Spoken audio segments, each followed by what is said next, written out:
ఇక varicose veins నుండి విముక్తి పొందండి. ఎవిస్ వాస్కులర్ సెంటర్ ఇప్పుడు మన KPHP లో గ్రాండ్ ఓపెనింగ్ ఏప్రిల్ 4వ తేదీన. నమస్కారం శ్రీ ఆచార్య అనంతకృష్ణ. నమస్కారం. లాస్ట్ టైం వీడియోస్లో మాత్రం మీరు మనం పాత చేసిన ఏవైతే అనుభూతిని ఒక్కసారి మళ్ళీ పంచినట్టు అనిపించింది. ఒకసారి సంతోషం. అంటే ఏమవుతుందంటే ఒక స్టేజ్కి వెళ్ళిన తర్వాత పాత మర్చిపోవడం జరుగుతుంది. అవునవును. అప్పుడు పాత కూడా మళ్ళీ గుర్తు చేస్తే వాళ్ళు అక్కడికి వెళ్ళిపోతారు అన్నమాట. అవును. అంటే అన్ని మిళితం చేసుకున్నప్పుడే మన జీవితం అనేది సామరస్యంగా సమృద్ధిగా జరుగుతుంది. అందుకోసం మనం గుర్తు చేస్తాం అప్పుడప్పుడు. యాక్చువల్గా ఆ సబ్జెక్ట్ దాటి ముందుకు వచ్చాం మనం. చాలా చాలా చాలా దాటి మహారాజా భోజనం అని అద్దంలో మనల్ని మనం చూసుకొని మర్చిపోయారు. మళ్ళీ మర్చిపోయారు.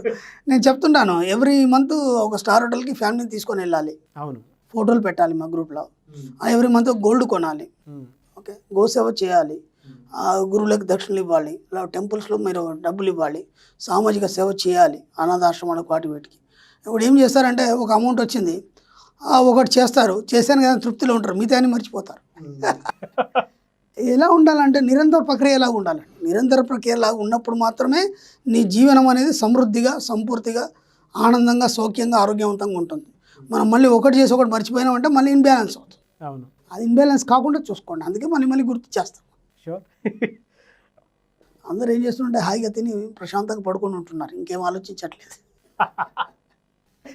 అంటే హాయిగా తిని పడుకోవడం అనేది అలవాటుగా మారిపోయింది. చాలామంది కూడా అలవాటుగా మారిపోయింది.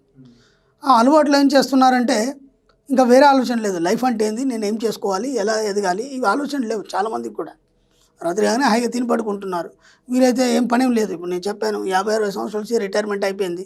ఇంకా వాళ్ళకి ఏం పని ఉంటుందండి, ఊరికే టీవీలు చూడాలి, తినడం, పడుకోవడం తప్ప ఇంకేం లేవు. ఏమైనా ఫంక్షన్ ఉంటే పోయి రావడం అంతే. అంటే వాళ్ళు మా లైఫ్ అయిపోయింది అని డిసైడ్ అవుతున్నారు. అలాగే రోజు పడుకొని నిద్రపోయే వాళ్ళు కూడా మా లైఫ్ ఇంతే అని డిసైడ్ అయిపోతున్నారు. ఇప్పుడు వాళ్ళకి వీళ్ళకి తేడా లేదు. ఇక్కడ వాళ్ళకి వీళ్ళకి ఏం తేడా లేదు. ఆగి తిని పడుకునేవాడికి రిటైర్ అయిన వాడికి తేడా ఏం లేదు. ఇది ఎలా ఉంటుంది, ఇది గానుగెద్దు లైఫ్ అంటారు దీన్ని మనం. గానుగెద్దు లైఫ్. ఆ ఎద్దుకి గాను కట్టిన తర్వాత అన్నీ తిరుగుతుంది, అంతకంటే బయటికి పోలేదు, ఏం చేయలేదు. అలాంటి లైఫ్ అనేది మనం బతుకుతున్నాం. కాబట్టి ఆ లైఫ్ నుంచి మనం బయటికి రావాలి. ఫస్ట్ ఎలా బయటికి రావాలి? బయటికి రావాలంటే మనం ఏం చేయాలంటే ముందుగా సృజనాత్మకమైనటువంటి ఆలోచన చేయగలగాలి. మనకంటే లైఫ్ అనేది బోర్ రావద్దు. నేను ఒకప్పుడు కూడా చెప్పాను ఒక వీడియోలో, డబ్బు ఒక స్థాయిలో సంపాదించిన తర్వాత డబ్బు మీద మన బోరు కొడుతుంది. బోరు కొట్టేసి ఇంకేముంది అన్నీ చూసేసాం కదా అనే ఒక ఆలోచనతో నీ ఒక ఆలోచనలన్నీ ఆగిపోవడం జరుగుతుంది. అంటే స్తబ్దత అనేది ఏర్పడుతుంది. ఏదైనా కానీ మీరు ఒక స్టేజ్ నుంచి ఒక పెద్ద స్టేజ్ వెళ్ళిపోయిన తర్వాత అక్కడ స్తబ్దత ఏర్పడుతుంది. ఇప్పుడు ఒక మెడిటేషన్ కానీ ఒక డెప్త్కి వెళ్ళిన తర్వాత ఒక స్థాయికి వచ్చిన తర్వాత మెడిటేషన్ చేయడం ఆపేస్తాడు వాడు. ఎందుకంటే అన్నీ అర్థమైపోతుంటాయి. ఇంకా మళ్ళీ మనం మెడిటేషన్ చేయాల్సిన అవసరం లేదు.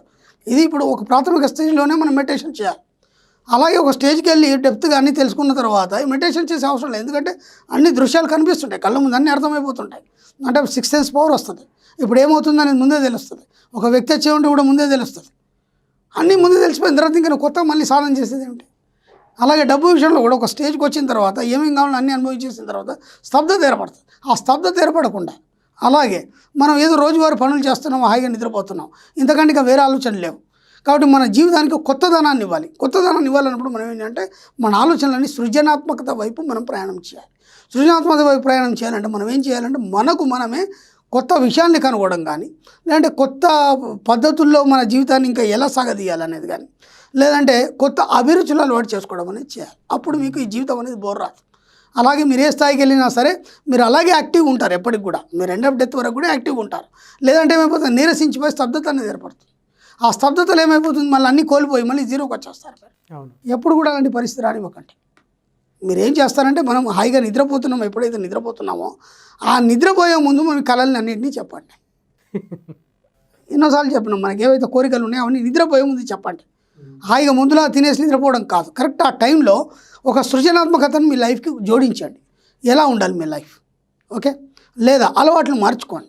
ఇప్పుడు మీరు నేను రోజు అన్నమే తింటాను, నాకు అన్నం అయితే సాటిస్ఫాక్షన్ అవుతుంది కాదు. కొద్దిగా రోటీ కానీ లేకపోతే ఇంకేదన్నా కానీ ఒక కొత్త రుచులు కానీ మనకి ఇప్పుడు యూట్యూబ్లో కొడితే ఎన్నో రుచులు వస్తున్నాయి. లేదంటే మంచి హోటల్స్ ఉన్నాయి, అప్పుడప్పుడు వెళ్ళి అక్కడ తినండి. అలా ఏమవుతుందంటే మీ యొక్క మైండ్ అనేది కొత్తదనాన్ని కోరుకోవడం మొదలు పెడుతుంది. అప్పుడు దీని మీద బోర్ రాదు మీకు. అలాగే కొన్ని కళలు ఉన్నాయి, ఒక చిత్రలేఖనం కానీ లేకపోతే ఇంకేదైనా కావచ్చు, ఒక స్కల్ప్టర్ కానీ ఒక శిల్పి కానీ, లేదంటే ఇంకేమైనా బోలెడు కళలు ఉన్నాయి, ఒక అల్లికలు కానీ లేకపోతే ఇంకో అద్భుతమైన కళాఖండాలు కానీ, వాటిని చూడడం, కనీసం మీరు చేయలేకపోయినా చూడడం, వెళ్ళి అవి ఎక్కడ ఉన్నాయి వాటి యొక్క పరిశోధన చేయడం. మీ పొద్దాకేం పని ఉండదు. అప్పుడు రిటైర్మెంట్ వాళ్ళు కానీ లేకపోతే మామూలుగా ఈ ఒక స్థాయికి వచ్చిన తర్వాత కానీ ఏం పని ఉండదు. అప్పుడు మనం ఏం చేయాలంటే వీటన్నిటి మీద పరిశోధన చేయడం. దానివల్ల ఏమవుతుందంటే లైఫ్ అనేది బోర్ కొట్టకుండా మీ యొక్క జీవితాన్ని ఇంకా కొత్తగా మార్చుకోవడానికి, ఇంకా ఉన్నతంగా మార్చుకోవడానికి, ఎండ్ ఆఫ్ డెత్ వరకు కూడా ఒక జాయ్ఫుల్ లైఫ్ మీరు బతకడానికి ఇవన్నీ దోహదపడతాయి.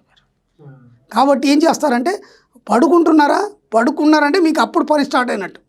అందరికి పడుకున్న తర్వాత పని కంప్లీట్ అయినట్టు. పడుకున్నామంటే అంతే, ఆ డే కంప్లీట్ అయిపోయింది, ఇంకేం పని లేదు కాబట్టే పడుకుంటాం మనం. కానీ మనం పడుకున్న తర్వాత పని మొదలు పెడతాం. మన సబ్జెక్ట్లో పడుకున్న తర్వాత పని మొదలు పెడతాం. ఎలాంటి పని మొదలు పెడతాం మనం? డబ్బు సంపద ఐశ్వర్యం సంబంధించిన పనిని మొదలు పెడతాం. డబ్బు ఎంత కావాలి, ఓకే, దాన్ని మీరు ఫీల్ కావాలి. ఇప్పుడు ఒక 2 లక్షలు ఉన్నాయనుకోండి, ఆ 2 లక్షలు అంటే 2000 బండలు అయితే ఎంత ఉంటుంది, 500 బండలు అయితే ఎన్ని బండల్స్ కావాలి, ఓకే, అవన్నీ మీరు పట్టుకున్నట్టు ఫీల్ అయినట్టు. అలా మీరు మెల్లిమెల్లిగా ఒక్కొక్క సృజనాత్మకత వైపు మీరు ప్రయాణం చేస్తూ కొత్తదనాన్ని మీ లైఫ్కి జోడించండి. అది ఎప్పుడు కరెక్ట్ నిద్రపోయిన తర్వాత వాటిని ఊహిస్తూ పడుకోండి. మీరు ఏవేవైతే ఊహిస్తారో అవన్నీ మీకు భౌతిక రూపంలో ముందుంటాయి.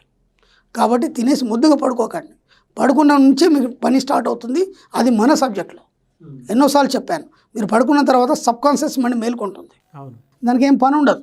డే అంతా మీతో పని చేస్తుంది. అది తింటుంది, తిరుగుతుంది, అన్నీ చూస్తుంది, మాట్లాడుతుంది, అన్నీ చేస్తుంది. పడుకున్న తర్వాత దానికి 2 పనులు ఉంటాయి. ఒకటి శ్వాస తెచ్చుకోవడం, 2 జీర్ణక్రియలు చేయడం. ఈ 2 పనులు ఉంటాయి దానికి, ఇంకేం పని ఉండదు. కాబట్టి ఆ పడుకున్న తర్వాత దానికి పని పెట్టండి. మీరు హాయిగా నిద్రపోండి, ఇబ్బంది ఏం లేదు. దానికి పని పెట్టండి.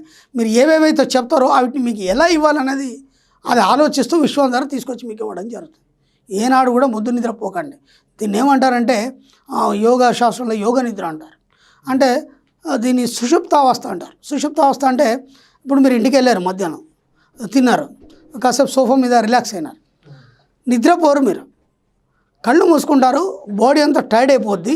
కానీ మీ ఆవిడ మాట్లాడే మాటలు మీకు వినిపిస్తాయి, మీ బాబు అల్లారి చేసేదంతా మీకు వినిపిస్తుంది, ఎవరు వస్తారు మీకు అంత వినిపిస్తారు. కానీ మీరు మాట్లాడారు, నిద్రలో ఉన్నట్టే ఉంటారు. దాన్ని ఏమంటారు? మగధ నిద్ర, సుషుప్తావస్థ.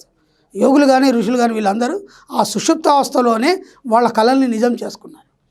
24 గంటలు మ్యాక్సిమం మీరు సుషుప్తావస్థలో ఉండి మీ కళలన్నింటినీ ఆ సుషుప్తావస్థలో కళలు కనండి, అవన్నీ నిజమవుతాయి. ఆ సుషుప్తావస్థలోనే మ్యాక్సిమం ఉండే ప్రయత్నం చేయండి.